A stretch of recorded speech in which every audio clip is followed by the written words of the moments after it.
नमस्कार दोस्तों, पाठशाला में आप सभी का हार्दिक स्वागत है।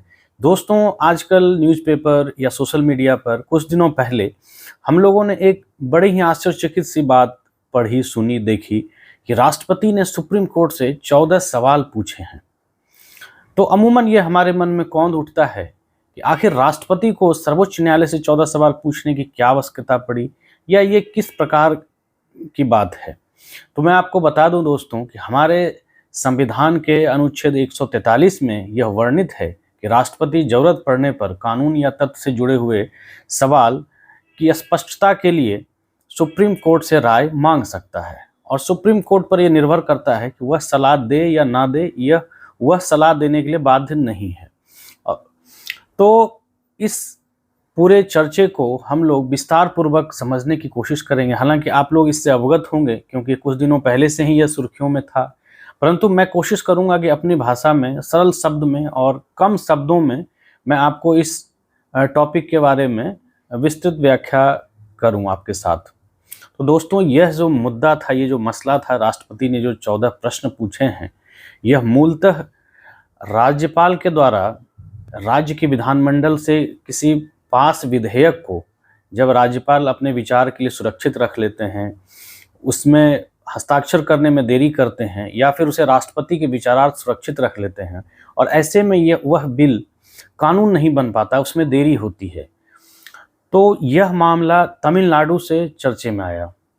दोस्तों, तमिलनाडु के जो राज्यपाल हैं, उन्होंने तमिलनाडु विधानमंडल के द्वारा, तमिलनाडु राज्य सरकार के द्वारा पास बिल को अपने पास कई दिनों तक लंबित रखा, और उसके बाद उसे लौटाया विधानमंडल को कुछ अमेंडमेंट के साथ।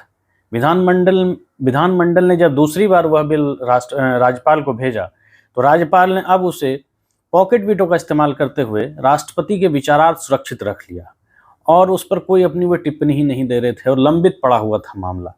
तो तमिलनाडु की सरकार ने सुप्रीम कोर्ट में याचिका दायर की, और सुप्रीम कोर्ट ने अप्रैल माह में यह व्यवस्था दी, यह फैसला सुनाया कि राज्यपाल को 1 माह के भीतर, वो यदि राष्ट्रपति के पास सुरक्षित रखा जाता है उनके विचारार्थ के लिए मामला, कोई बिल, तो उन्हें 3 माह के भीतर उस बिल पर अपनी मंजूरी देनी होगी या नामंजूरी देनी होगी, और नामंजूरी दे रहे हैं तो उसका कारण बताना होगा।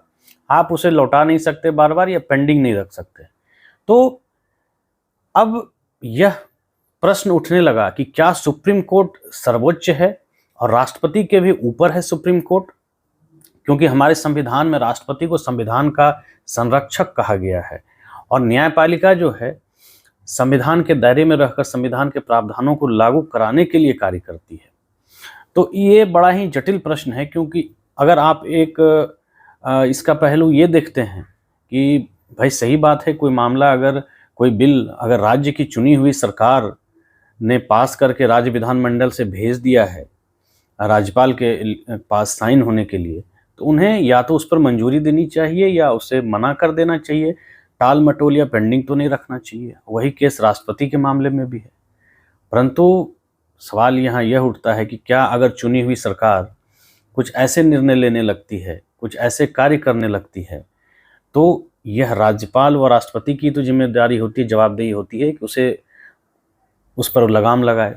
तो खैर, ये डिबेट का विषय बना हुआ है, ये चर्चाओं का विषय बना हुआ है। आप इस पर अपनी अपनी राय कमेंट बॉक्स में ज़रूर दें कि क्या सुप्रीम कोर्ट ने जो समय सीमा तय कर दी कि राज्यपाल को 1 माह के भीतर व राष्ट्रपति को 3 माह के भीतर राज्य विधानमंडल से पारित किसी विधेयक को अविलंब उसको साइन करना होगा या फिर नामंजूर करना होगा, उसको पेंडिंग नहीं रख सकते, क्या यह सुप्रीम कोर्ट का जो आदेश है, ये निर्णय है, क्या यह सही है, उचित है, या आप किसी दूसरे पहलू पर बात करना चाहते हैं, आपका विचार कुछ और है, आप कमेंट बॉक्स में जरूर लिखें। तो बात करेंगे कि वे कौन से 14 प्रश्न हैं, और एक विद्यार्थी के दृष्टिकोण से, एक छात्र के दृष्टिकोण से, एजुकेशनल पॉइंट ऑफ व्यू से वे 14 प्रश्न काफ़ी महत्वपूर्ण हैं, और उसमें हमारे संविधान के कई अनुच्छेद हैं जो कि आपसे प्रश्न, सवाल परीक्षा में पूछे जा सकते हैं।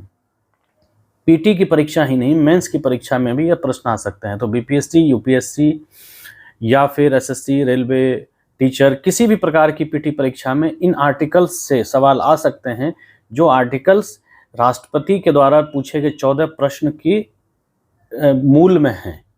तो आप इन आर्टिकल्स को जरूर याद रखें और इसे मेंस पॉइंट ऑफ व्यू से भी तैयार करें।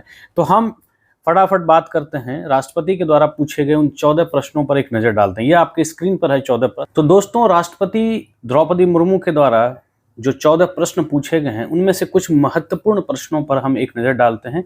वैसे वे आपके स्क्रीन पर हैं, आप उन्हें पॉज करके विस्तृत रूप से देख सकते हैं। हम संक्षेप में एक नजर डालते हैं कुछ महत्वपूर्ण प्रश्नों पर। पहला सवाल जो अनुच्छेद 200 से जुड़ा हुआ है, यह अनुच्छेद राज्यपाल को बिल पर निर्णय लेने की शक्ति देता है। राष्ट्रपति द्रौपदी मुर्मू पूछती हैं कि जब कोई बिल राज्यपाल के पास आता है तो उनके पास क्या संवैधानिक विकल्प होते हैं। दूसरा सवाल, क्या राज्यपाल मंत्रिपरिषद की सलाह मानने के लिए बाध्य है? जब वे अनुच्छेद 200 के तहत अपने विकल्पों का इस्तेमाल करते हैं तो क्या उन्हें मंत्रिपरिषद की ही सलाह पर निर्भर होना चाहिए? राज्यपाल के विवेकाधिकार से जुड़ा हुआ भी सवाल है कि क्या अनुच्छेद 200 के तहत राज्यपाल जो फैसला लेते हैं उनकी न्यायिक समीक्षा हो सकती है या नहीं। जी हाँ दोस्तों, ये बहुत ही महत्वपूर्ण सवाल है, क्योंकि आर्टिकल 361 के अंतर्गत यह शक्ति राष्ट्रपति व राज्यपाल को मिलती है कि वे अपने ऑफिस के दौरान, अपने पदों का निर्वहन करने के दौरान जो भी फैसला लेते हैं उसके लिए किसी भी अदालत में उन पर मुकदमा नहीं चल सकता है। इसका मतलब उनका जुडिशियल रिव्यू नहीं हो सकता है। और यहाँ पर सुप्रीम कोर्ट सीधे सीधे हस्तक्षेप कर रही है। राष्ट्रपति व राज्यपाल के द्वारा जो एक्शन लिए जा रहे हैं, कार्य किए जा रहे हैं, उस पर हस्तक्षेप है सुप्रीम कोर्ट का। तो ये सवाल काफ़ी महत्वपूर्ण है जो राष्ट्रपति द्रौपदी मुर्मू ने पूछा है सुप्रीम कोर्ट से। इस संविधान में तो भाई ऐसी बात है 361 में कि उनको जुडिशियल रिव्यू आप नहीं कर सकते। एक तरह से अब देखना दिलचस्प होगा कि सुप्रीम कोर्ट इस पर जवाब क्या देती है, क्योंकि उन्होंने तो हस्तक्षेप कर दिया। इसीलिए यह सवाल राष्ट्रपति ने पूछा। और दोस्तों, मैं आपको बता दूं कि यह सवाल राष्ट्रपति ने भले ही पूछा है, परंतु ये सवाल केंद्र सरकार के हैं। ये सीधी सीधी बात केंद्र सरकार व सुप्रीम कोर्ट की हो रही है। जी हाँ दोस्तों, 361 से संबंधित है। यह अनुच्छेद राष्ट्रपति और राज्यपाल को कुछ मामलों में कानूनी कार्रवाई से सुरक्षा देता है। राष्ट्रपति पूछती हैं कि क्या अनुच्छेद 361 अनुच्छेद 200 के तहत राज्यपाल के कार्यों की न्यायिक समीक्षा पर पूरी तरह से रोक लगाता है। जी हाँ दोस्तों। पांचवा सवाल समय सीमा से जुड़ा हुआ है। पांचवा सवाल है, संविधान में राज्यपाल द्वारा शक्तियों के प्रयोग को लेकर कोई समय सीमा नहीं दी गई है। राष्ट्रपति पूछती हैं कि क्या अदालतें न्यायिक आदेशों के माध्यम से समय सीमा तय कर सकती हैं? क्या वे यह भी बता सकती हैं कि राज्यपाल को अनुच्छेद 200 के तहत अपनी शक्तियों का प्रयोग कैसे करना चाहिए? ये काफ़ी अहम सवाल है दोस्तों। कुछ सवाल और ले लेते हैं। छठा सवाल राष्ट्रपति के विवेकाधिकार से संबंधित है। अनुच्छेद 201 के तहत राष्ट्रपति के विवेकाधिकार की न्यायिक समीक्षा हो सकती है या नहीं। सातवां सवाल, राष्ट्रपति द्वारा शक्तियों के प्रयोग के लिए कोई समय सीमा नहीं दी गई है। राष्ट्रपति पूछती हैं क्या अदालतें न्यायिक आदेशों के माध्यम से समय सीमा तय कर सकती हैं? क्या वे यह भी बता सकती हैं कि राष्ट्रपति अनुच्छेद 201 के तहत अपनी शक्तियों का प्रयोग कैसे करना चाहिए? अनुच्छेद 143 से जुड़ा हुआ भी सवाल है कि यह अनुच्छेद राष्ट्रपति को सुप्रीम कोर्ट से सलाह लेने की शक्ति देता है। राष्ट्रपति पूछती हैं कि क्या प्रेसिडेंट को ऐसी से सलाह लेनी चाहिए जब राज्यपाल किसी बिल को राष्ट्रपति की सहमति के लिए आरक्षित रखते हैं। 10वां सवाल अनुच्छेद 142 से संबंधित है। यह अनुच्छेद सुप्रीम कोर्ट को व्यापक शक्तियां देता है। राष्ट्रपति पूछते हैं कि क्या अनुच्छेद 142 के तहत राष्ट्रपति या राज्यपाल के संवैधानिक कार्यों और आदेशों को बदला जा सकता है। तो दोस्तों, राष्ट्रपति द्रौपदी मुर्मू ने सुप्रीम कोर्ट से जो 14 सवाल पूछे हैं वह राष्ट्रपति व राज्यपाल की शक्तियों से जुड़े हुए हैं।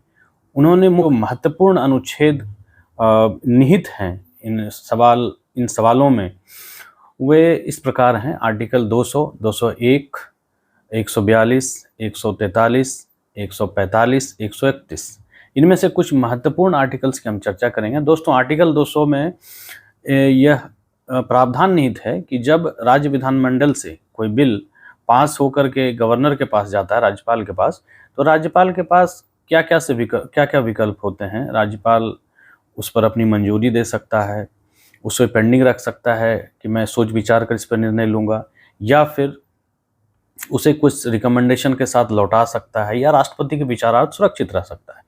आर्टिकल 201 में इसी चीज़ को कंटिन्यू ये कहा गया है कि जब राष्ट्रपति के पास यह जाता है विचारार्थ, कोई गवर्नर उसे पास करता है किसी विधेयक को राष्ट्रपति की सलाह के लिए राष्ट्रपति के पास, तो राष्ट्रपति या तो उस बिल पर मंजूरी दे देगा जिससे वह कानून बन जाएगा उसी समय, या उसे अपने पास अपने विचार के लिए कि सोच समझकर मैं इसमें निर्णय लूंगा सुरक्षित रख सकता है, पेंडिंग रख सकता है। और इसकी समय सीमा निर्धारित संविधान में नहीं की गई है, जो कि सुप्रीम कोर्ट ने कर दी है। तो अब देखना होगा कि इस पर क्या निकल कर सामने आता है, क्या मक्खन निकल कर सामने आता है इस मतलब न्यायपालिका और कार्यपालिका के बीच जो एक द्वंद्व चल रहा है, दूध को मथा जा रहा है, तो उससे क्या मक्खन, क्या निर्णय, क्या रिजल्ट निकल कर आता है। क्योंकि जो भी सवाल के जवाब सुप्रीम कोर्ट पेश करेगी वह भी एक कानून होगा। जी हाँ दोस्तों, उसके बाद है 142 जिससे कि सुप्रीम कोर्ट को ये शक्ति मिलती है, पूर्ण न्याय की शक्ति। वो किसी भी मामले में अगर उसे लगता है कि पूर्ण न्याय नहीं हो रहा है तो उसका संज्ञान ले सकती है। और इसी 142 आर्टिकल के बारे में उपराष्ट्रपति जगदीप धनखड़ ने कहा कि यह एक न्यूक्लियर वेपन की तरह हो गया है न्यायपालिका के लिए, वह जब चाहे जैसे चाहे अपने फायदे के लिए इसका इस्तेमाल करती है। परंतु उन्होंने यह भी कहा कि जस्टिस वर्मा के घर में जब करोड़ों कैश जले नोट मिले तो उस पर एफआईआर क्यों नहीं किया गया। बेसिक स्ट्रक्चर के सिद्धांत का भी उन्होंने हवाला दिया कि इमरजेंसी के टाइम पर न्यायपालिका ने कह दिया कि मौलिक अधिकारों का सस्पेंड रहते हैं, इसीलिए कई लोग गिरफ्तार किए गए, उनको यातनाएं दी गई, तो सुप्रीम कोर्ट ने कोई उस पर संज्ञान नहीं लिया। उसमें बेसिक स्ट्रक्चर का सिद्धांत तो था, उसका वर्णन हो रहा था। उसके बाद है दोस्तों 143 जिसके तहत राष्ट्रपति सुप्रीम कोर्ट से किसी भी संवैधानिक या कानूनी तथ्य के मामले में कोई सलाह ले सकती है। 361 जिसमें कि राष्ट्रपति व राज्यपाल को अपने पद के निर्वहन के दौरान किए गए कार्यों के लिए उसे आप किसी भी अदालत में उस पर मुकदमा नहीं चलाया जा सकता। उसी राष्ट्रपति के द्वारा यह प्रश्न भले ही पूछा गया है, परंतु ये प्रश्न वास्तविकता में कार्यपालिका के हैं। तो अब देखना यह होगा कि सुप्रीम कोर्ट के द्वारा जो समय सीमा तय की गई है कि राज्य विधानमंडल से पारित किसी बिल को 1 महीने के भीतर उस पर निर्णय ले राज्यपाल, और राष्ट्रपति 3 महीने के भीतर, और अगर वो ऐसा नहीं करते हैं तो उन्हें कारण बताना होगा। ये कहीं ना कहीं सुप्रीम कोर्ट की सुपरमैसी दिखाता है। अब बहस इसलिए छिड़ गई है, इसलिए यह मुद्दा इतना बड़ा हो गया क्योंकि राष्ट्रपति का पद संवैधानिक पद है और बहुत ही गरिमापूर्ण पद है, और ऐसे में सुप्रीम कोर्ट के द्वारा राष्ट्रपति के मामलों में उनके कार्यों में हस्तक्षेप करना यह दिखाता है कि कहीं ना कहीं राष्ट्रपति से ऊपर न्यायपालिका है। और कोर्ट के इस हस्तक्षेप से जो तमिलनाडु वाले मामले में उन्होंने किया, समय सीमा तय कर दी, इससे सीधा सीधा सुप्रीम कोर्ट का हस्तक्षेप हो रहा है राष्ट्रपति व राज्यपाल के कार्य में। तो अब राष्ट्रपति द्रौपदी मुर्मू ने 14 सवाल जो पूछे हैं उसके जवाब यह तय करेंगे, वह जवाब भी कहीं ना कहीं एक कानून ही होगा कि इस पर क्या जवाब सुप्रीम कोर्ट देती है, और आगे हमें इसका इंतजार करना होगा।